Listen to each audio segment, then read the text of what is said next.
الله العظيم أستغفر الله العظيم الذي لا إله إلا هو الحي القيوم وأتوب إليه.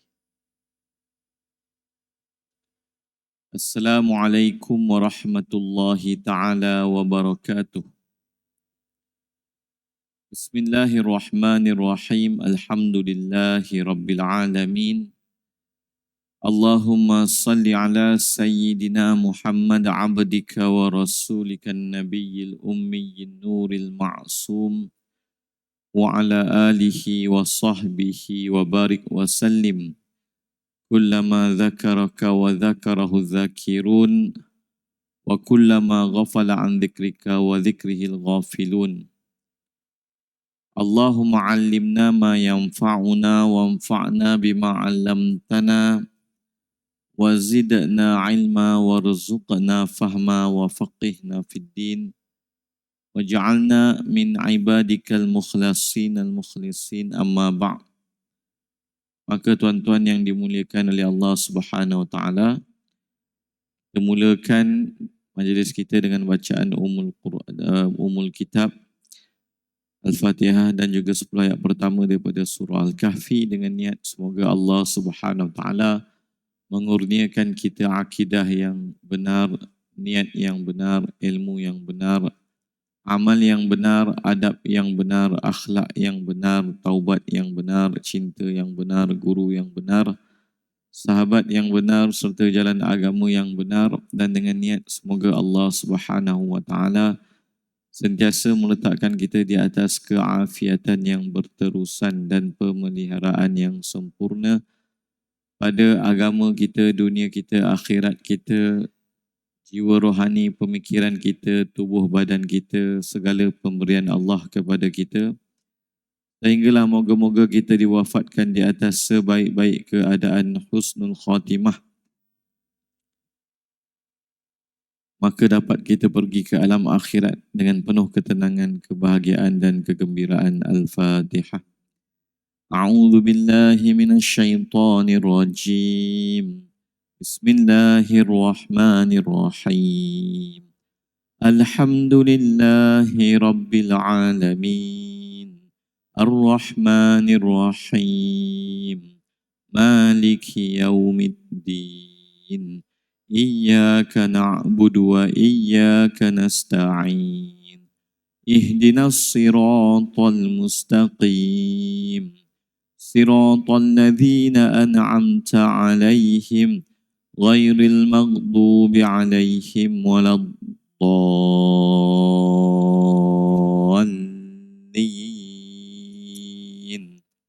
Amin.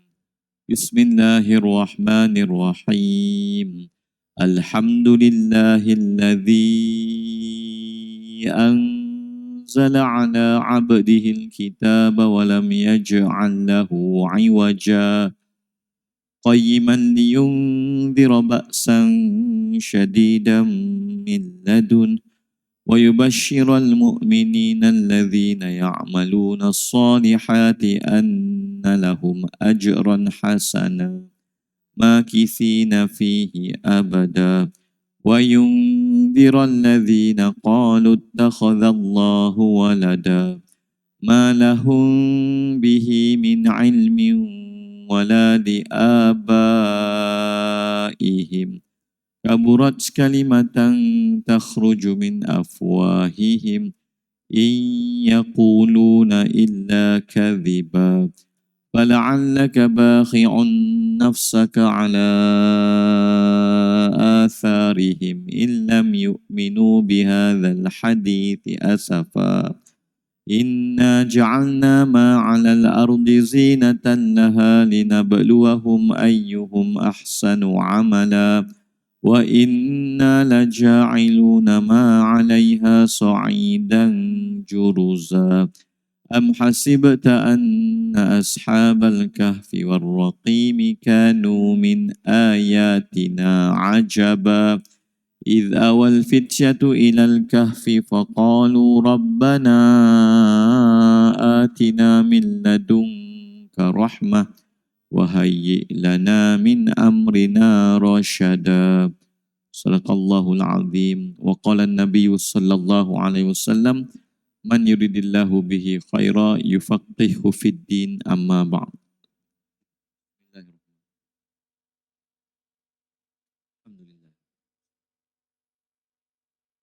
Alhamdulillah. Alhamdulillahirabbil. Baik, alhamdulillah tuan-tuan yang dimuliakan oleh Allah Subhanahu wa taala. Maka alhamdulillah kita menyambung lagi pengajian kita pada kitab Aqidah Ahli Sunnah wal Jamaah, penjelasan sifat 50 ataupun yang disebut oleh tok-tok guru kita dia panggil 50 aqaidul iman ataupun 50 simpulan iman. Dan kita telah pun sampai pada muka surat 114 yang masih lagi membahaskan tentang sedikit daripada sifat qudrat. Jadi kita dah terangkan bahawa sifat yang pertama adalah sifat wujud, dan kemudian sifat yang 5 selepas itu qidam, baqa, mukhalafatuhu lil hawadith, qiyamuhu binafsih, wahdaniyat. Ini dipanggil sifat salbiyah, iaitu sifat yang menyucikan Allah daripada perkara-perkara yang tidak layak atau sifat-sifat yang tidak layak. Maka qidam menyucikan Allah daripada adanya permulaan. Baqa menyucikan Allah atau menafikan daripada Allah adanya kebinasaan pengakhiran. Mukhalafatuhu lil hawadith menafikan adanya persamaan Allah Subhanahu wa taala dengan makhluk. Qiyamuhu binafsih menafikan adanya hajat, menafikan hajat Allah kepada mana-mana selain darinya. Allah tak berhajat pada mana-mana makhluk.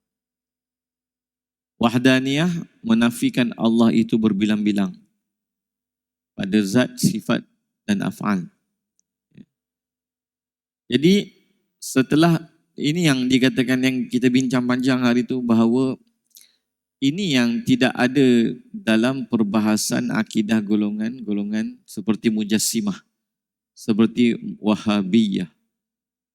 Kalau kita tengok perbahasan mereka tentang ketuhanan, sifat salbiyah ni sangat-sangat lemah.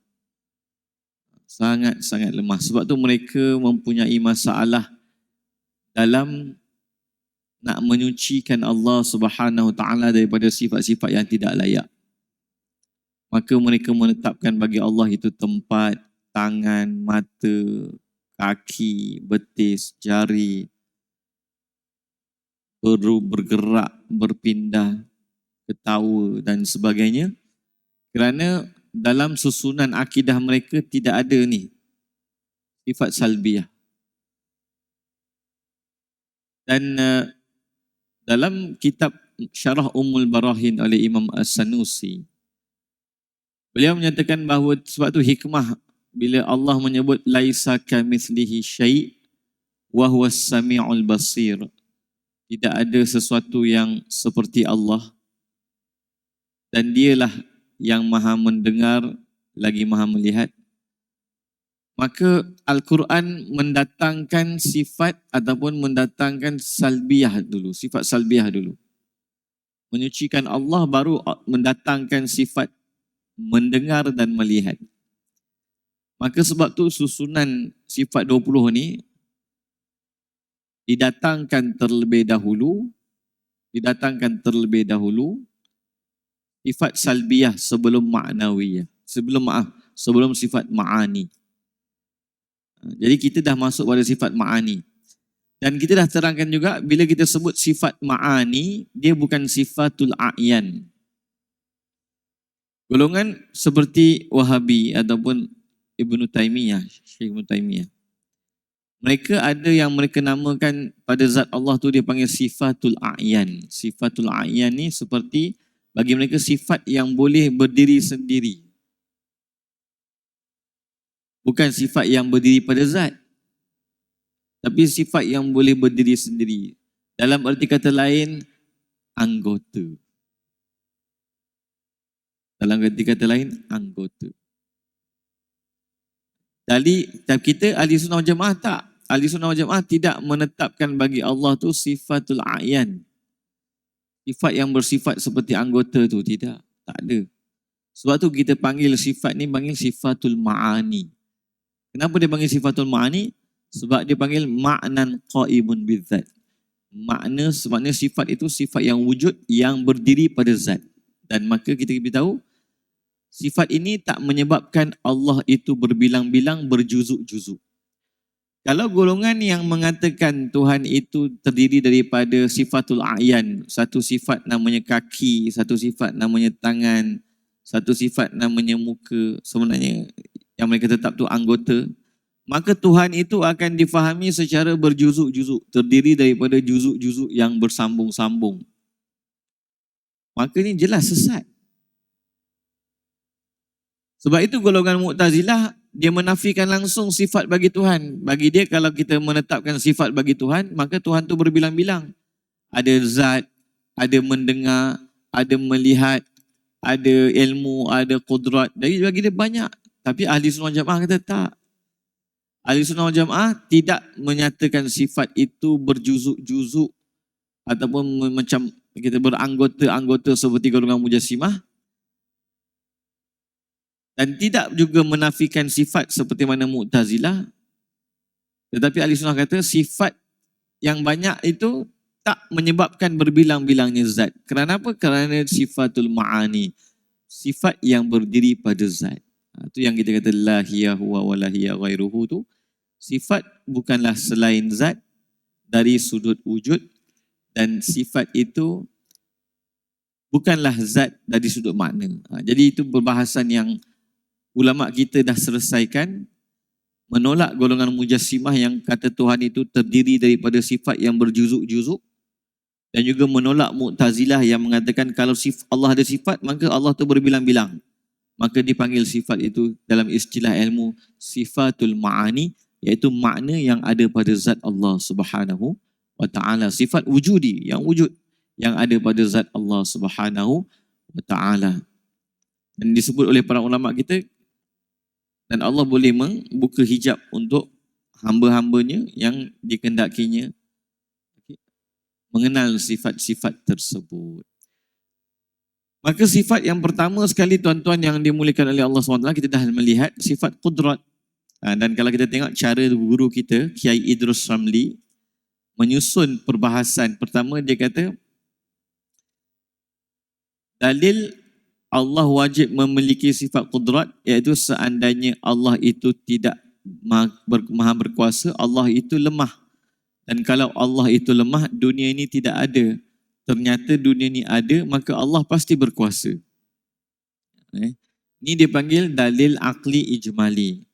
Iaitu kita menggunakan alam ini sebagai dalil. Dan kita dah terangkan, bila kita perhatikan alam ini, maka kita perhatikan alam ini dijadikan dengan begitu sempurna. Diri kita pun penuh dengan kesempurnaan. Kalau kita tengok sains berkenaan dengan tulang-tulang tangan kita ni pun sangat luar biasa. Jarak antara tangan, ukuran tangan kita, lengan kita ni, lengan bawah, lengan atas, semua ukuran ini ukuran yang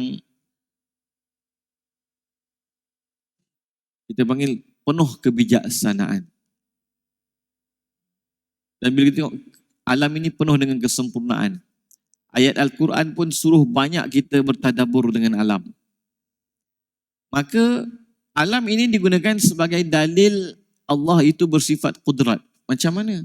Alam ni begitu sempurna, dan alam ini kita pun dah i'tiqad awal lagi bahawa ia adalah perkara yang baharu, dijadikan.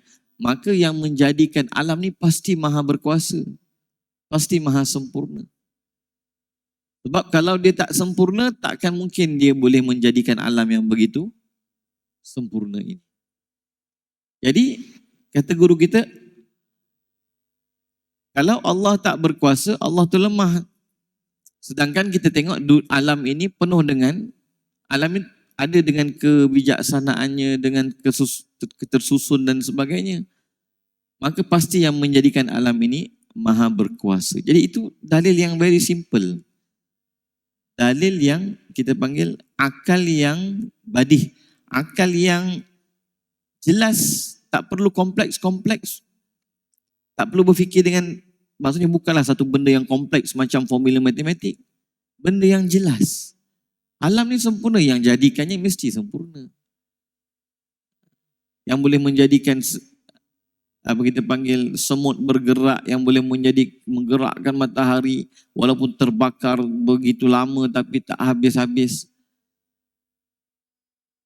Jadi ini semua pasti yang menjadi, apatah lagi dengan ilmu sains moden ini kita dapat mengetahui bahawa alam ini sangat luas. Pasti yang menjadikannya itu yang maha berkuasa lagi maha sempurna. Kemudian guru kita bawa dalil Al-Quran, wa huwa ala kulli syai'in qadir. Kemudian guru kita bawa main dalil hadis Rasulullah sallallahu alaihi wasallam. Kemudian kalaulah ada beberapa syubhat yang perlu ditolak, biasanya ulama akan bahas sampai ke situ. Tapi buku ini tak adalah, buku ini khas untuk kita kata membahaskan asasnya sahaja. Baik. Maka setelah kita atau guru kita menukilkan hadis berkenaan dengan solat sunat istikharah yang kita dah terangkan, solat sunat istikharah tu terbahagi kepada dua. Satu dia panggil istikharah mutlaqah, satu lagi dia panggil istikharah muqayyadah. Bezanya pada doa. Kalau kita ada hajat tertentu, kita kata, ya Allah, sesungguhnya yang Engkau tahu pada hajatku ini sekian-sekian ada kebaikan bagiku dan sebagainya. Itu dia panggil istikharah muqayyadah, tertentu, terikat.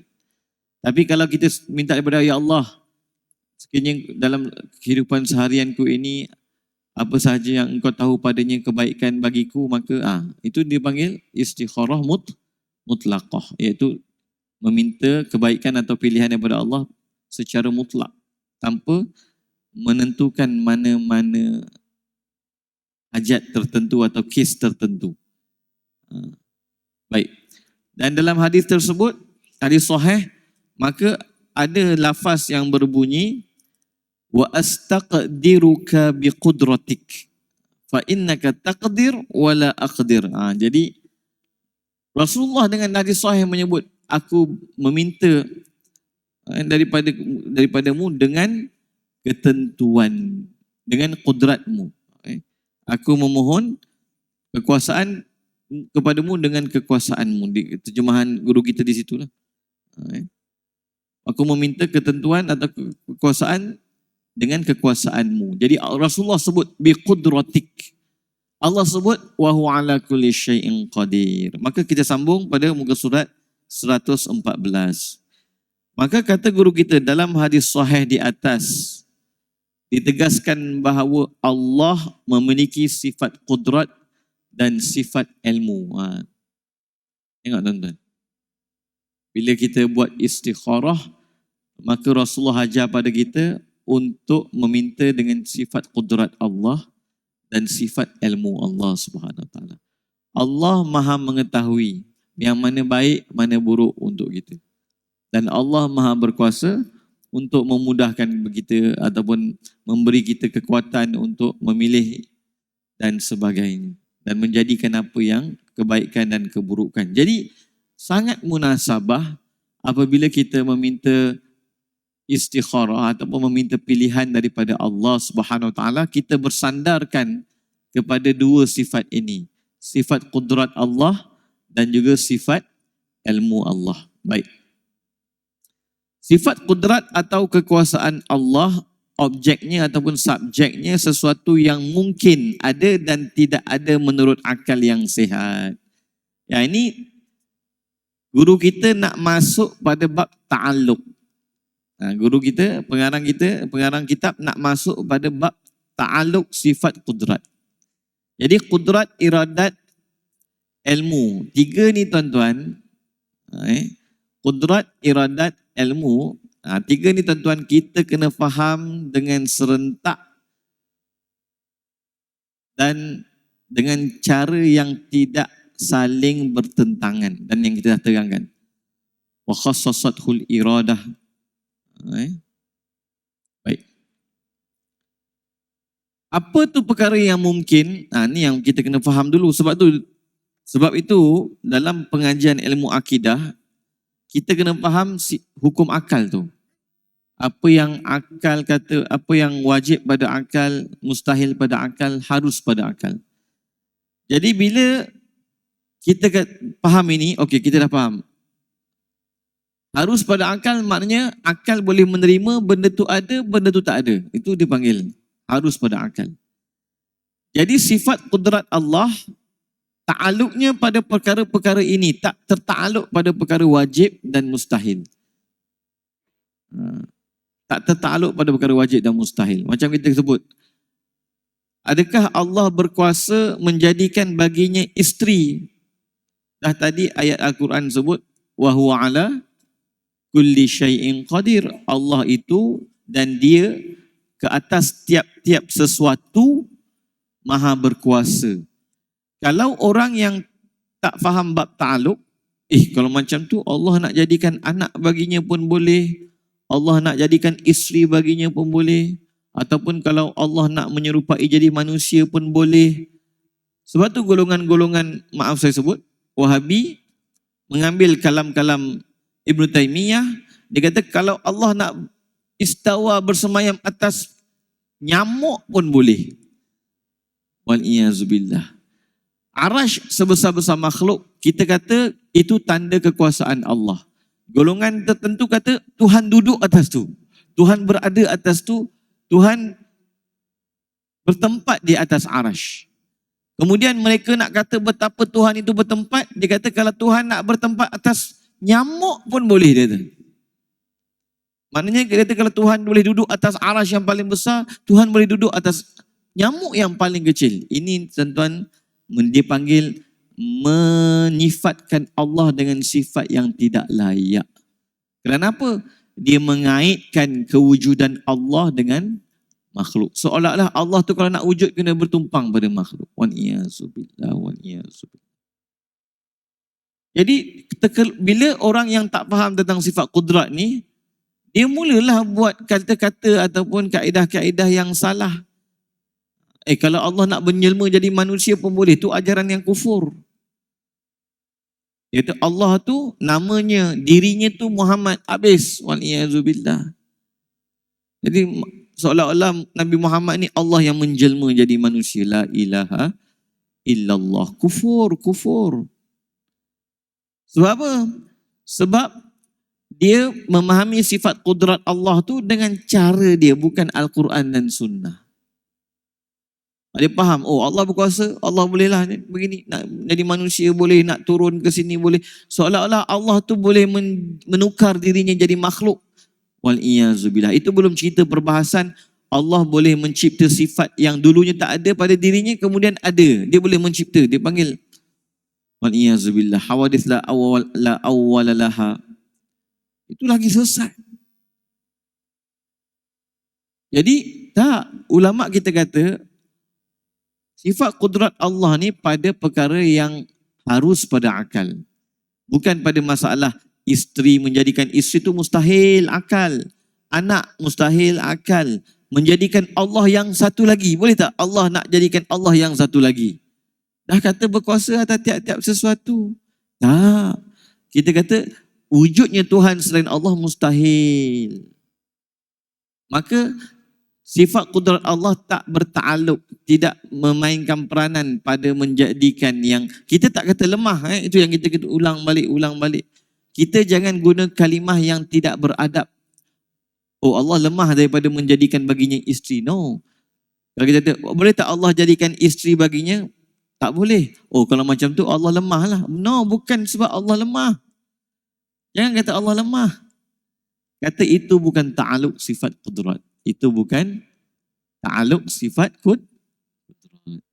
Itu cara menyebutnya tuan-tuan.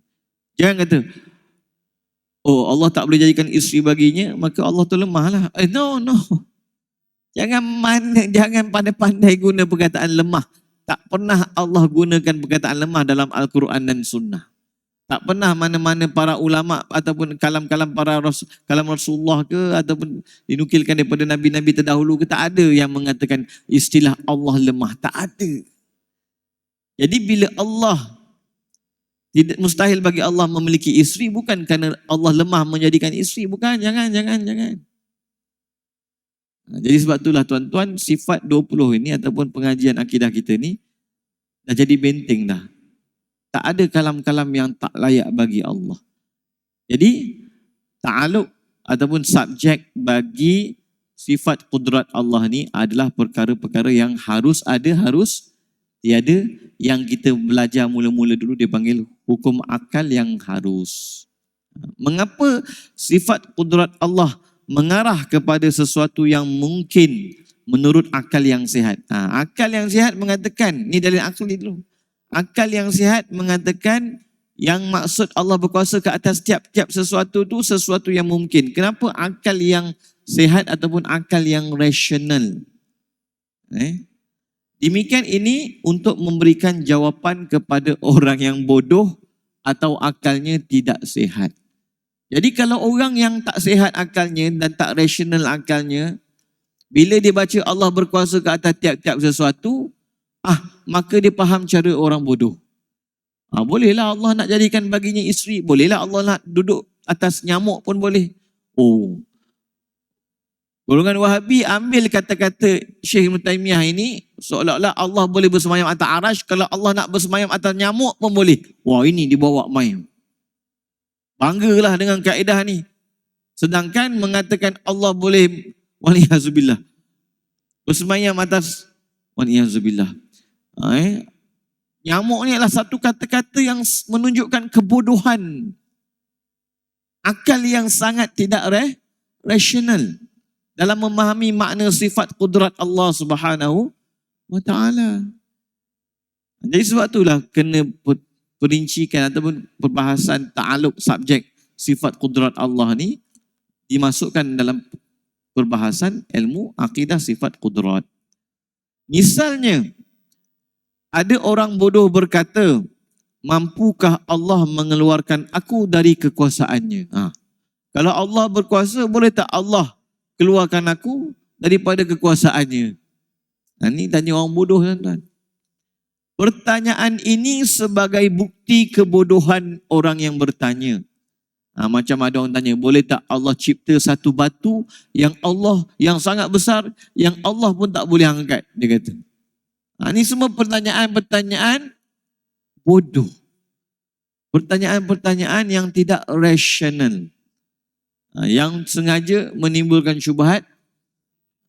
Jadi, pertanyaan ini sebagai bukti kebodohan orang yang bertanya. Kita bisa menjawab, apakah akal yang sihat dapat menggambarkan ada tempat ataupun ada subjek yang bukan milik Allah Subhanahu wa ta'ala? Ada juga orang bodoh berkata, mampukah Allah menciptakan batu besar yang dia tidak mampu mengangkatnya? Ini juga pertanyaan bodoh. Pertanyaan ini juga sebagai bukti kebodohan orang yang bertanya. Sebab apa? Sebab orang macam ni nak masukkan sifat lemah Allah pada perkara mungkin. Boleh tak Allah nak buat cipta tapi Allah tak boleh angkat? Boleh tak Allah keluarkan, bagi aku pada satu tempat yang Allah pun tak berkuasa pada tempat tersebut? Tak boleh.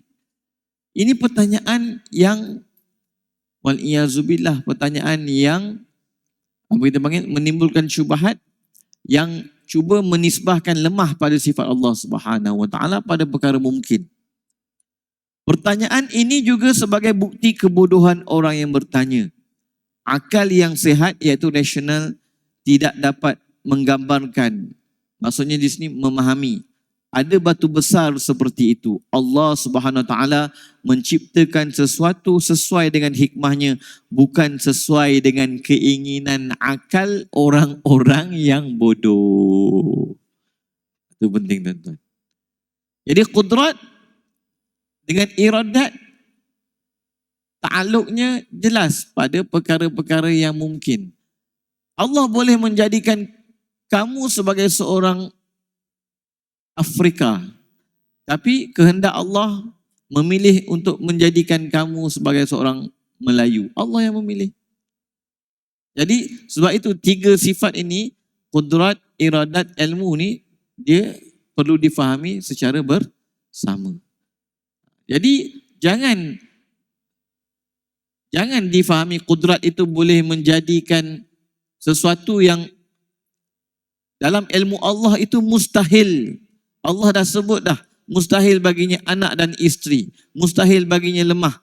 Tiba-tiba kita kaitkan sifat kudrat Allah menjadikan yang mustahil, ataupun dalam sifat kudrat Allah tu ada lemah. Wal iyazubillah. Ini semua melaga-lagakan antara sifat-sifat Allah. Sebab tu, oleh kerana syubhat-syubhat ini pernah timbul pada zaman dahulu, maka ulama kita awal-awal lagi jawab. Sebab takut kalau orang yang tak faham, oh Allah berkuasa ke atas setiap sesuatu. Jadi dia melihat sifat kudrat tanpa melihat sifat ilmu dan sifat iradah. Baik. Lebih bodoh lagi adalah pertanyaan seseorang, mampukah Allah menciptakan Tuhan lain seperti zatnya? Muka surat 115. Jawapannya, Tuhan tidak akan terjadi dari makhluk. Jawapannya, kalau Allah mencipta Allah yang satu lagi, yang dicipta tu mestilah makhluk. Dan makhluk takkan menyerupai Allah dan Allah takkan menyerupai makhluk. Ini kan perkara yang saling bertentangan, mustahil. Akal yang rasional pun tak dapat nak menerimanya. Maka akal yang sehat, yang rasional tak pernah menggambarkan atau memahami bahawa ada Tuhan yang asalnya makhluk yang diciptakan. Tuhan itu adalah Maha Pencipta dan bukan diciptakan. Jadi inilah persoalan-persoalan dulu yang perbahasan yang menimbulkan syubhat, dan akhirnya apabila orang tak boleh jawab, maka membawa ketergelinciran dalam memahami sifat-sifat Allah Subhanahu Wa Taala ataupun memahami ketuhanan, sehingga menisbahkan pada Allah apa yang tidak layak bagi Allah, seperti yang kita sebut Allah boleh duduk atas belakang nyamuk. Ini contoh-contoh tuan-tuan. Masyhur kalau tuan-tuan buka dalam kitab-kitab Wahabi Salafi, kalam ini masyhur. Kalau Allah nak duduk atas belakang nyamuk pun boleh. Wal iyazubillah. Ini kalam-kalam yang sangat menyesatkan. Maka ulama kita dah jawab. Jadi janganlah pula kata kalau Allah nak jadi manusia, Allah boleh tukar dirinya jadi manusia. Dan ini yang kita kata akan berlaku pada zaman fitnah Dajjal. Dajjal akan mengaku dirinya Tuhan. Maka sesiapa yang tak faham tentang sifat kudrat, contohnya, oh, apa salahnya Allah nak tukar jadi manusia? Wal iyazubillah, habis.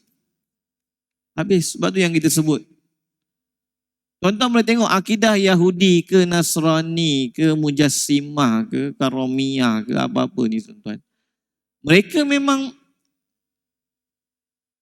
menisbahkan sifat-sifat kemanusiaan kepada Tuhan bertangan berkaki. Kalau Yahudi Nasrani memang Tuhan tu macam orang dah.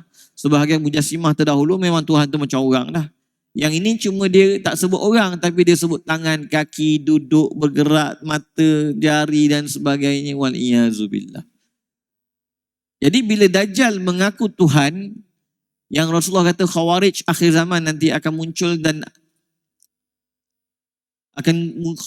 Dajjal akan muncul daripada kalangan mereka, dan kita semua tahu, seperti mana para ulama beritahu, Khawarij ni akidah ketuhanannya Mujassimah.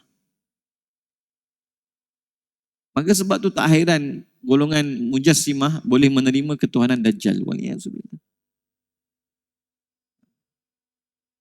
Waliyazubillah. Bila Dajjal muncul nanti syubhat. Sebab Rasulullah pun kata dalam hadis Sahih Muslim, man sami'a bid Dajjal falyan'a anhu. Siapa yang dengar Dajjal datang, jauhkan diri daripadanya. Kenapa? Kerana akan ada orang beriman yang mengikutinya. Fayatsba'uhu lima yarahu minasyubhat. Lalu dia mengikut Dajjal kerana nampak syubhat-syubhat. Itu yang kita kata syubhat-syubhat akidah ni seperti inilah. Oh, boleh Allah menyerupai dajjal manusia. Kan Allah berkuasa atas tiap-tiap sesuatu? No.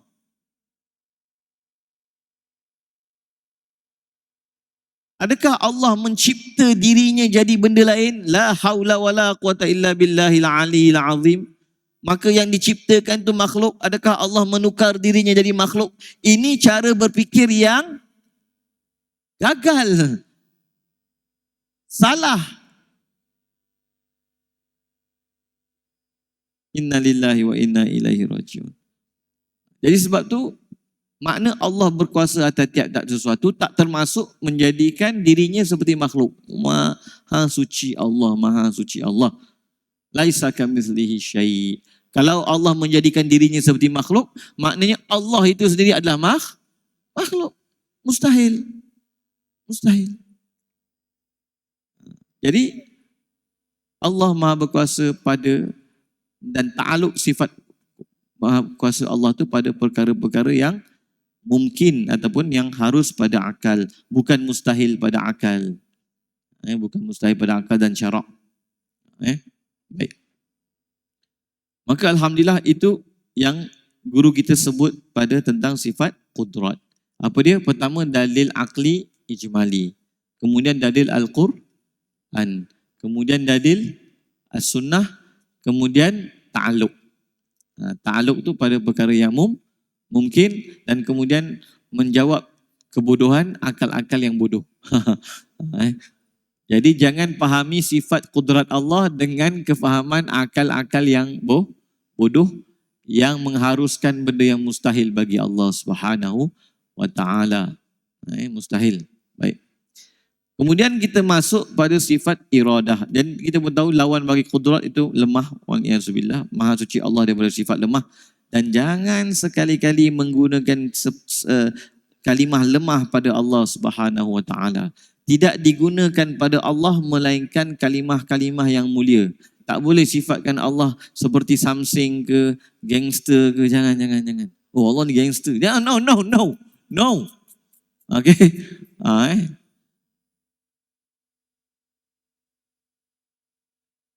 Ataupun mengatakan Allah tu mencarut ke, jangan.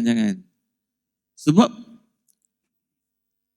kalau ada orang kata ini ustaz ni gedebeh something mencarut ni bahasa orang Kelantan ni, dia kata tak ada masalah. Okeylah kita panggil orang Kelantan ataupun kita panggil orang Sultan Kelantan, kita kata tuanku ni something gedebeh mencarut.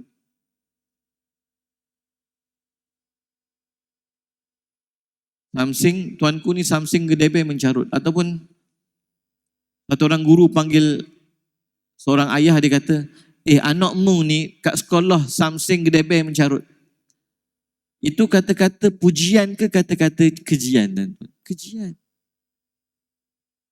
Jadi kalau ada orang yang tersalah, moga Allah ampunkan dia. Tapi kita secara akidah, ni nak cerita akidah ni tuan-tuan, tak boleh menggunakan mana-mana lafaz kalimah yang mengandungi kekurangan bagi Allah Subhanahu Wa Taala. Kita pun tak redha kalau orang kata kita ni kuat something gedebeh mencarut. Adakah kita redha untuk serahkan istilah ni pada Allah? No, jangan. Ni bab akidah tuan-tuan. Ini sebab bab akidah ni. Ni bukan bab politik. Moga Allah ampunkan siapa yang tersalah tu, mogalah. Tapi jangan kerana ta'asub maka akidah itu dikorbankan. Jangan. Kita belajar akidah menyucikan Allah daripada segala sifat-sifat kekurangan dan sifat-sifat makhluk. Tiba-tiba kerana politik kita sanggup pertahankan. Jangan, bukan begitu. Akidah perlu difahami dengan sejelas-jelasnya. Apa yang tersalah bagi orang tertentu, moga Allah ampunkan. Jangan kerana ta'asub, akidah kita pun kita gadaikan. Kalau ustaz saya nak no, kamu fikir macam ni, kalau ke akhirat nanti ditanya di mahkamah Allah, adakah kamu mengatakan mengiktikadkan Allah itu something gedebeh mencarut? Contohnya, adakah kita sanggup nak kata ya, saya mengiktikadkan Allah itu. No, kita takkan sanggup. Jadi sebab itulah tuan-tuan yang dimuliakan oleh Allah Subhanahu Wa Taala, dalam akidah ni kita kena jelas. Kesalahan orang tertentu moga Allah ampunkan. Tapi jangan sampai ketergelinciran orang tertentu menyebabkan akidah kita pun tergelincir. Jangan. Kita kena berhati-hati buat ketuhanan ni, tuan-tuan yang dimuliakan oleh Allah Subhanahu Wa Taala. Baik. Namun sikit saja lagi saya pun kena minta diri awal juga sebab pukul 9 saya ada training. Muka sifat yang ke-8 ataupun sifat iradat, berkehendak, maka mustahil Allah itu terpaksa ataupun terlupa ataupun lalai buat satu perkara sebab lalai ataupun buat satu perkara sebab tak sengaja, bukan. Seperti mana waliyazbillah golongan-golongan Yahudi mengatakan, sebahagian mereka mengatakan Tuhan menyesal mencipta bangsa Arab. Tuhan menyesal mencipta bangsa Arab. Seolah-olah Tuhan tu tak tahu bila dia cipta bangsa Arab, rupanya bangsa Arab akan jadi macam ni. La ilaha illallah. Jadi waliyazubillah, segala apa yang berlaku semuanya kehendak Allah. Jadi sebab tu tuan-tuan, bila kita faham ni, kita akan faham bahawa tiada kebetulan. Tiada kebetulan, segala-galanya dengan kehendak Allah. Segala-galanya dengan kehendak Allah. Sebab itulah ulama kata bila Rasulullah SAW dilempar batu oleh orang-orang Taif, Rasulullah tak mencela pun orang-orang Taif tu. Rasulullah tak mencela pun orang-orang Taif. Kenapa? Kerana hakikatnya tak akan berlaku lemparan batu oleh orang Taif melainkan itu dengan kehendak Allah Subhanahu Wa Taala. Tapi macam kita sebut, kehendak Allah tak semestinya bersama dengan redha Allah Subhanahu Wa Taala. Nanti kita akan masuk bab itu nanti. Tentang ada sesuatu yang diperintah Allah tapi tak diredai oleh Allah. Maaf, astagfirullahaladzim. Ada sesuatu yang dikehendaki oleh Allah tapi tak diredai oleh Allah. Seperti Allah mengkehendaki kekufuran Fir'aun, Allah mengkehendaki kekufuran Abu Jahal. Tapi adakah Allah perintahkan dan Allah redha dengan kekufuran Abu Jahal dan kekufuran Fir'aun? Tidak. Tapi Allah yang mengkehendakinya. Sebab kalau tak Allah berkehendak, pasti ia tak akan berlaku. Jadi setengah golongan dia memang tak faham perkara ini. Dia seolah-olah mengatakan bahawa perbuatan maksiat manusia ni bukan dengan kehendak Allah. Ini muncullah golongan Qadariyah. Dan apabila kita faham bahawa iradat Allah ni pada segala yang mungkin, dan segala yang mungkin ni semua dengan iradat Allah, ditentukan dengan kehendak Allah, maka kita akan lihat segala-galanya dengan ketentuan, tiada yang kebetulan.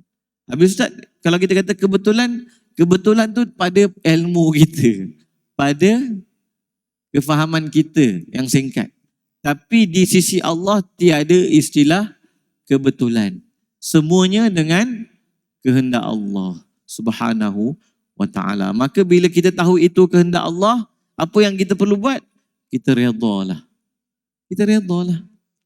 Jadi kehendak Allah menjadikan orang ni sakit, kehendak Allah yang berlaku barang ni hilang, kehendak Allah yang berlaku orang ni mati, kehendak Allah. Akhirnya kita faham ini semua kehendak Allah, maka apakah tugas kita dengan kehendak Allah? Redha. Redha dengan ketentuan Allah. Baik. Tapi kalau perkara itu maksiat, janganlah redha. Allah perintahkan kita untuk benci. Baik. Di antara sifat yang wajib bagi Allah adalah sifat iradat, iaitu berkehendak. Dengan kudrat Allah kita mengetahui sekian banyak makhluk yang Allah ciptakan, tetapi makhluk-makhluk tersebut memiliki sifat-sifat yang berbeza-beza. Ini juga daripada tadabbur para ulama terhadap alam ini. Ada yang tinggi, ada yang pendek, ada yang cerdas, ada yang bodoh, ada yang kaya, ada yang miskin, ada yang hitam, ada yang putih dan lain sebagainya. Ada orang belajar di tempat yang sama, guru yang sama, kelas yang sama, buku teks yang sama, hasil tak sama. Hasil tak sama. Jadi maknanya ada yang berkuasa yang menghendakikan, kalau betul perkara ini wajib, kalau kita kata, oh, kalau guru sama, buku sama, sepatutnya hasil sama, tapi tak. Jadi ini menunjukkan kehendak Allah menjadikan orang ni berilmu, kehendak Allah menjadikan orang ni tak berilmu. Ada yang hitam, ada yang putih dan lain sebagainya. Pertanyaannya, siapa yang memberi sifat-sifat yang berbeza-beza tersebut pada semua yang ada di jagat raya ini? Jelasnya mereka tidak memberikan sendiri sifat-sifat tersebut kepada dirinya. Kamu lahir sebagai orang Melayu, kulit sawo matang, badan kecil-kecil, badan begini-begini. Kamu yang pilih ke? Tak. Pasti ada yang menentukan. Berarti ada iradat, ada kehendak yang menentukan mereka dengan sifat masing-masing.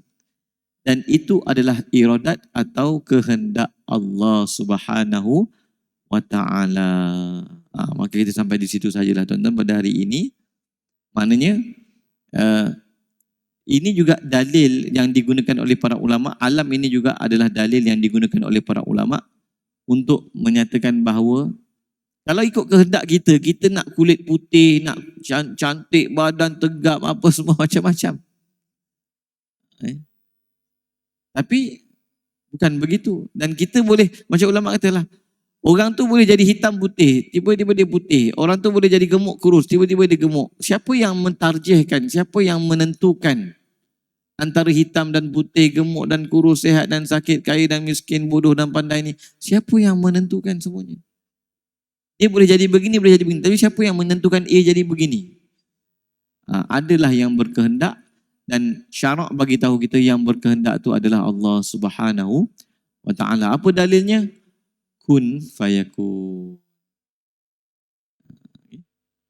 Innama arada idza arada syai'an ay yaqula lahu kun fayakun. Bila Allah berkehendak, dan apa yang Allah kehendak pasti akan jadi. Masya Allahu kana wa ma lam yasha' lam yakun. Ada hadis dan sebagainya. Apa yang Allah kehendaki, maka itulah yang akan terjadi. Apa yang tak terjadi tu Allah tak kehendaki. Itu je.